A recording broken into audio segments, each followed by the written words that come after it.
Money Show is Nigeria's #1 financial newsroom. It's one program that takes a whole lot to produce and, of course, to present. But at the end of the day, I'm always satisfied, and I also think and gratified in a way that we come out there to not just inform, but be informative about what happens in Nigeria's business and financial, as well as economic circles, and how, of course, you relate it to the rest of the world. So, like I always say, be the best you want to be. And of course, for the change you want to see. The man in the mirror is you. The man in the mirror is me. I am Nancy Illoh. You're watching African Independent Television, AIT, the channel of choice.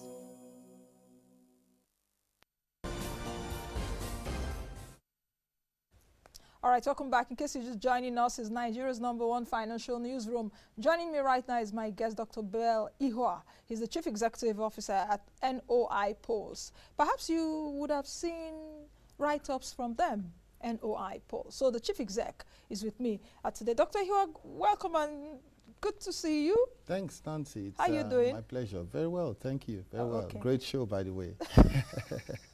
Thank you very much. Thank you. All right, where do we start from? Let me start. You know, you release a poll every week. Weekly polls. Yes, weekly polls on different issues. Yes, right. But let's talk about two today. Okay. I know I said at the beginning of the program that we'll look at the polls showing that Nigerians show high awareness of the Lassa fever virus. But I think we both agreed we'll still do it sometime this week, Okay. perhaps on Friday, so that we can dedicate so much time to the outbreaks perhaps in the world right now, from Lassa fever in Nigeria to Ebola and to the Zika virus now. You know, so for our viewers, you can tune in on Friday for that. So I'm dedicating a day for that. So we won't be talking about Lassa fever today, but we'll take other polls. So let me get started. Why are such data necessary? You know, Well, good question. Good question. No economy, no country can grow without data. So data is life. Data is the foundation upon which any development whatsoever can be made. So you want to develop your infrastructure, you want to develop your health systems, you want to develop you know, your roads, you want to develop your educational sector. Data is that foundation on which everything rests, and I mean, data is used by everyone, you know, so the government, policymakers need data, you know, business people need data to understand the market, to know if their products and services are viable or not, and what customers are, you know, how customers are perceiving their products and their services. So data really for us, data is life. Data is life. But do you think that as Nigerians we've been able to understand that data is really important? Well, there's still a lot of way to go. You know, prior to now, we had a situation in Nigeria where people make the comment often that, oh, you see, in Nigeria, we lack data. Yeah. And really that's why NOIPolls is in this space. You know, we've come to bridge that gap where you no longer say we lack data. All you can say is you are just looking for the particular source to which particular data. And we've been polling since 2007. We poll on various issues, on, you know, hard stuff like politics, like the economy. We also poll on very soft stuff like, you know, football, like Nollywood. So, I mean, for us, Nigeria is a country where people have opinions. I mean, Nigerians are very, and all over the world, yeah, people have opinions. And being able to capture those opinions in a very scientific manner to be able to support decision making, that's why we're here. Do you think that Nigerians, because I understand where you are right now, and in terms of the challenge of getting data in the country, for me, that of course, doing the show every day, most times I also lack data. People send me tweets, people send me mails, even people in the university trying to do their project and all of that, send me emails, oh, Nancy, please, where can I get the data on this? Where can I get the data for that? And we lack data, so to speak. But the other thing is the believability of that data. Is the NOIPolls witnessing that kind of believability by Nigerians? Because it's also one thing to have data, which the NBS suffers. Like, oh, okay, no, their data is not believable, or something, you know, or you get in something and they say, we don't believe it. Well, you see, by the way, those mails, we get hundreds of them on a daily basis. And if I would say an 80-20% from overseas Yeah. sending us mail and 20% from Nigeria. So we get those mails on a daily basis. Yeah. People asking us, have you polled on healthcare systems? Do you have any poll on healthcare systems? Have you polled on Ebola? Do you have any polls? Have you polled on heart attack? So we get such. So across board? Yes, we get such questions on a daily basis. And by the way, data is not cheap. Data is expensive. To be able to gather data, to be able to process data, to be able to analyze data, make sense out of data, and use that to inform decision making, it's a lot of work, and it's not expensive. And that's why, if you ask me, I'll say MBS, with the resources they have, they are doing a great job.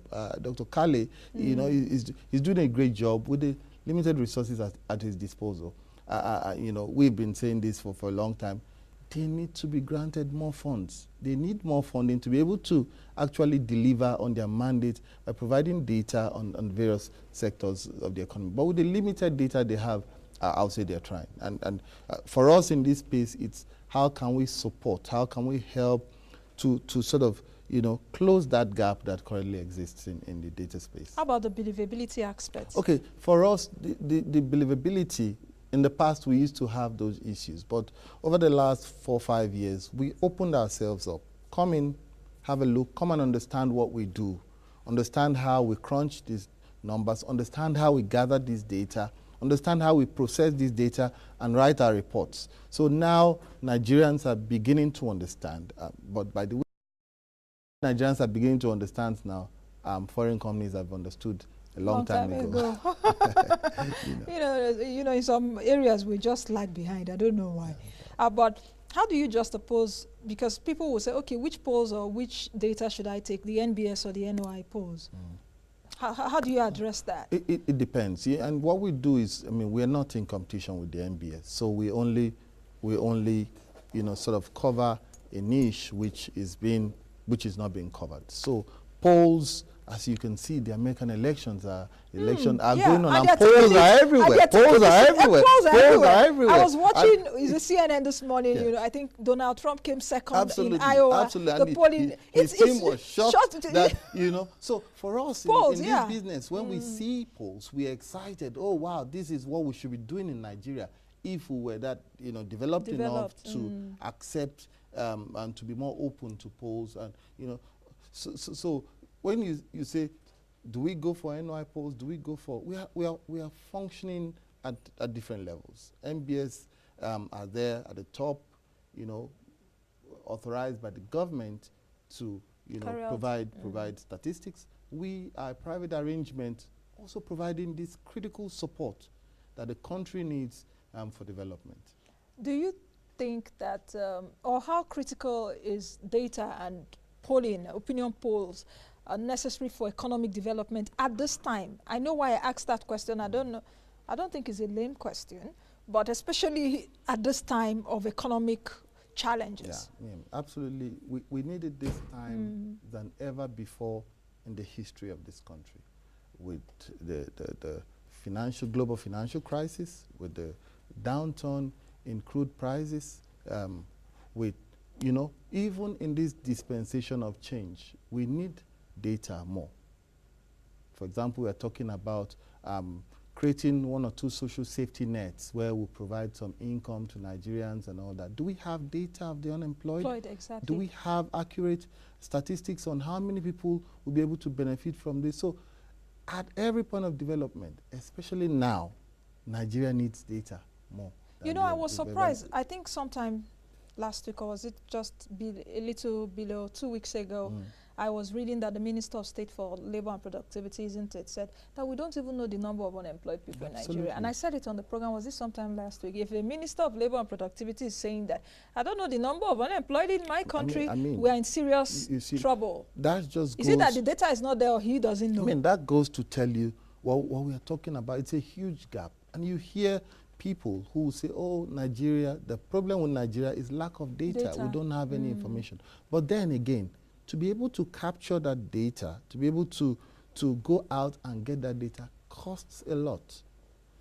You know, people are looking for free data they can capture. You know, oh, this percentage of Nigerians are saying this or that. But to get that data, it doesn't come cheaply. So I think I should be charging those that send me mails and I send stuff for data. I should be charging them. That's consultancy. Yes, for if you. you want me to give you stuff, you've got to pay me. It's not going to be free anymore. You know, that's consultancy, isn't Absolutely. it? So I need to ask you, how do you conduct your surveys? How do you conduct? Okay, we conduct surveys using various measures. One is the classic face-to-face approach of collecting data. The other is the telephonic approach of collecting data, which is used in the US and the UK. So Gallup, our technical partners, you know, have come around and they put us through this methodology, which we have adapted to the local context in Nigeria. We're able to apply that. So we do quite a lot of face-to-face surveys, but we also do a lot of telephonic surveys. So we have a huge data set of GSM numbers. Our data set is one of the largest in the country. From that data set, we're able to randomly poll on a daily basis. And we poll in 5 major languages: English, Pidgin English, Yoruba, Hausa, and Igbo, calling the country across on a daily basis. And that's how we are able to have a process line where we can poll, we can analyze, we can write the report, and we can release a press release on a Tuesday morning, which you have access to. Yes, I have access to that every Tuesday. You know, I can imagine that it's a very challenging and capital intensive, I guess, isn't it? It is challenging, it is capital intensive, but it is rewarding.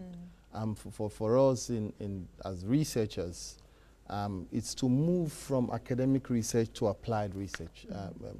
And I often say this: there are 2 landscapes of research. So one is the professor in university, the one man is the interviewer, the one man is the moderator, the one man you know, does the analysis and all that.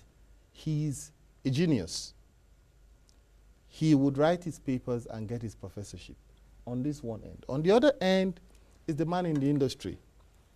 Ask him to go out and collect 20,000 sample size data. He knows how to break his field structure. So he has regional field managers, state field managers, supervisors, quality controllers, and all. He has his structure and he will collect. But the downside of this man is, ask him to bring in a theory that this man has. He has no clue. Also ask this man, the professor, the genius, to do the practical, applied kind of stuff that this man does. But that's where we come into the middle. So you want the academic style, the academic stuff, we bring it. You want us to go out there, collect data, you know, 10,000, 20,000 sample size, 50,000 sample size. We are there. We balance that. And so that puts us in a really good position to be able to serve our clients and help the nation too. I needed us to have that background, you know, before we go into the 2 polls we're going to be talking about, so that people would really understand why this is necessary. I think we should take the first poll showing that Nigerians buy petrol at average of 116 naira across the nation. That's right. When I saw this, I wasn't I wasn't surprised actually, because I know that when I leave Abuja, where I buy fuel now for 86 naira 50, when I go outside Abuja, drive that if I'm not taking the plane, driving, I buy fuel over 100 naira. So the average here is 116 naira. How did you arrive at this for Nigerians buying PMS at 116 naira averagely? Okay, so first off, this is a poll we've been conducting for a while to track petrol pump price across the country. It's a poll that started since 2013. We always try to track at intervals what is petrol and PMS and also DPK kerosene, what they are going for. So we try to track that. But now, of course, we all know a new price regime is here. 86 naira at NNPC filling stations, 86.5, 86 naira 50 kobo at independent marketer filling station. But the truth is, or the question is, are Nigerians really getting at these prices? And this is why we conduct a poll of this nature. So this poll showed clearly that 84% of Nigerians across the country are not buying at the 86 naira, 84%? Yes, 84%. Yeah. And across board, it's an average of about 116 naira. But now we also have regional differences. For example, the southeast has the region is the region with the highest of an average of 128 naira. And they've been buying it for such a long time. They're buying it. For many years, as I can remember. But you know, the interesting thing about this poll is that kudos to the NNPC and the Ministry of Petroleum Resources. 77% of Nigerians admitted when this poll was conducted that petrol is available, fuel is available. So if 77% say it's available, then that's a good thing. I'm taking a look at the survey findings that, on January 1st, 2016, the federal government effected a reduction in the pump price. Okay, on the contrary, fewer respondents, that's about 32%, disclosed that they are not aware of such developments since they buy the product above the set price. So there are still some Nigerians that don't even know what is happening. Absolutely, only about 7 in 10 Nigerians, 68% to be precise, are aware that it's the official price. Something is happening. You understand? And of course, where you have a lot of you know, monitoring by DPR, where DPR can easily access Abuja, Lagos, the main cities, yes, they comply. But once you go outside that scope, you find out that it's a different ballgame entirely. And just continuing, since they, on the 32% disclose that they are not aware of such development, since they buy the product above the set price, and respondents from the southeast accounted for the highest number of Nigerians who are not mindful of the new pump price. So they don't even know anything prior to the new pump price across the Niger. I was buying at 120. Now with new pump price, I'm still buying at 120 or 130. Of what use is the is the pump price to me. But I think what's important to draw out of this poll is the fact that DPR is going up around, you know, they've scaled up their monitoring efforts to try and checkmate filling stations who are selling above the, but that's not enough. The independent marketers are saying we are not buying at source at a rate that would give us the opportunity to sell to the common man on the street at 86, 86.5. You know, we are buying above this, and it's simply not good for business if you sell below your cost price. I mean, it's not sustainable. It will inhibit investments from coming into the sector. So I think more of the monitoring efforts have to be from the depots and you know, those jetties where these you know, products are coming in from. But besides, there are also issues like landing charges. So I pick my products from Lagos, and I'm taking my goods to the product to, say, Ekiti, for example. Would that be the same for a filling station who's picking his from Lagos and supplying in Lagos? So these differentials are areas that need to be looked into carefully. Okay, I want us to look at the outcome revealed that a greater proportion of the respondents considered 86 naira and 86 naira 50 to be fair, and this cuts across gender. That's one. Then on the other hand, the respondents were asked to how much should a liter of petrol be sold in Nigeria based on the global decline in the price of oil. And a lot of them, 53% said they would like to see a liter of petrol being sold between 50 naira to 65 naira, with 62% of this category residents in the north central zone. Yeah, well, you see, the issue is there's a difference between reality. I mean, the prices of pump price now is down in the market, the international market. So yes, you may wish that you have petrol sold at 50 naira, but what's the reality? But 70%, I believe 7 in 10 Nigerians say they are happy with the 86 naira and 86 naira 50 kobo. The only thing is, can we find it at that price? Are we able to buy at that price? And that's where the issue is, because most of them are not, at least 84% are not buying at that price in the first place. Okay. Lastly, on this poll, before we go over to the second poll, there is a need for the ministry to keep track. That's the Ministry of Petroleum Resources, I guess. There's a need for the ministry to keep track of cost of petroleum products at the various depots and jetties across the country. It is simply, let me just take a look at the concluding part. It is simply anti-capitalistic and unhealthy to expect petroleum marketers to sell at a pump price below their cost of purchase. Absolutely, and that's what I was talking about. It won't help investments.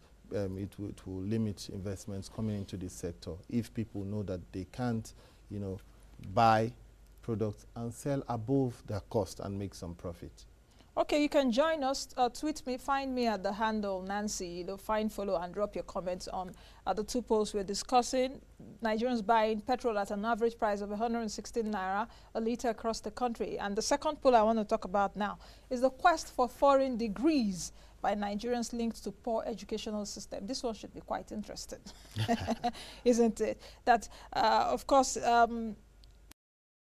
poll was conducted, and interestingly, 4 in 10 Nigerians, which is 42%, That's right. 4 in 10 Nigerians claim that they know someone, either a friend or a relative, who studied or is currently studying abroad, and further identify the UK, the US, Malaysia, Ghana, Canada as top educational destinations, among others. Is this a cause for worry? It is indeed a cause for worry. Center for Social Justice recently released a report that said that 1.5 trillion naira is spent annually on foreign education. 1.5 trillion naira. That's a whole lot of Meanwhile, money. the budget Capital expense, okay. is not up to 400 billion. Yeah, I think it's just less than Less 300 billion. No, it's more than 300, 300 but less billion. than 400 billion. Billion, okay. So 1.5 trillion is spent by the report by CSJ on foreign education, and less than 400 billion is invested in the educational sector. So that While our capital expenditure is 1.38 trillion. That a lot speaks Yeah. for itself.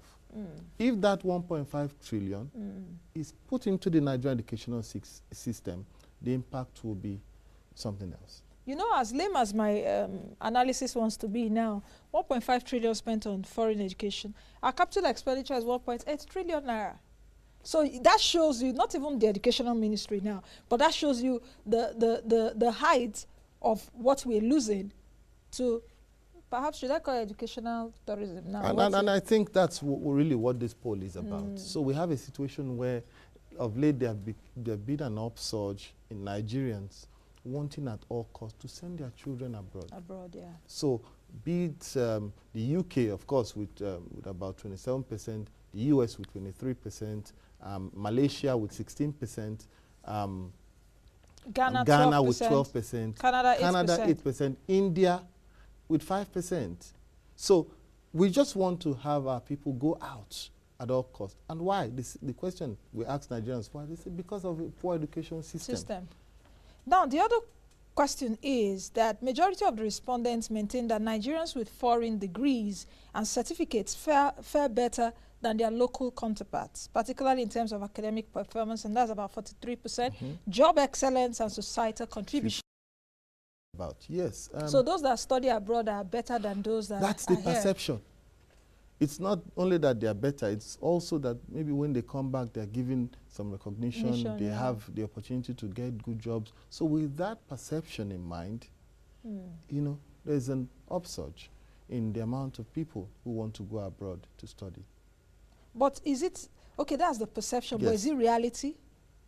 Yes, you know, perception, your perception is your reality. Your perception is what colors your world, your worldview, and what colors the decision you make. So a parent who wants to send his or her child abroad, even to Ghana to study, say, let me send you to Ghana because I put you in Nigeria for a 4-year degree. You end up spending 6 years. I'm not sure that you. I'm not even sure. Yeah. So let me send you to and you know there are various reasons for that. Okay, according to the World Economic Forum's Global Competitive Report Index of 2011 to 2012, Nigeria was ranked 140 out of 144 countries in primary education enrollment. Of course, enrollment of children into schools in Nigeria is as low as 12% in some states, and 6 million out of the 36 million out-of-school girls worldwide are Nigerians. This is a serious, issue. Out-of-school children is a big issue here. It's a big issue. And you know, we are not yet there where We are, our educational system is meeting up with the UNESCO standards of 20 to 26% of the budget on education. So it's a long way. It's a long way.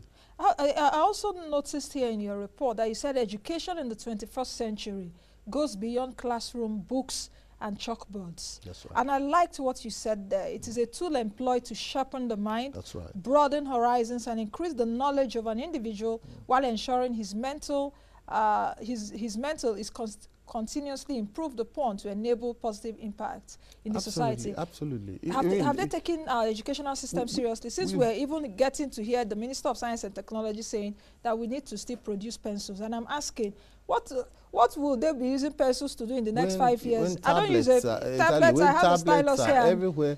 You still go to school. I say you want to produce pencils, Mr. Minister.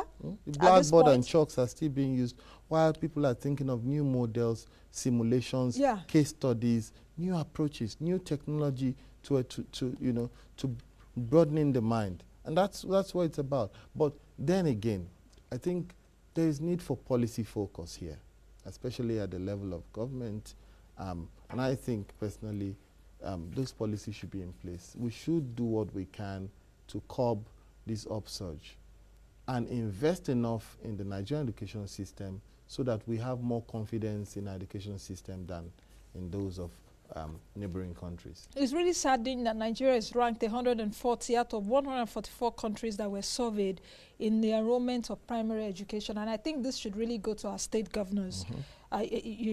Okay, now moving ahead, the other saddening thing is that for higher education world university rankings 2014 to 2015, no Nigerian university is among the top best 1,000 universities in the world. When I was also doing my research, I found out that I think Harvard University is number 2 currently.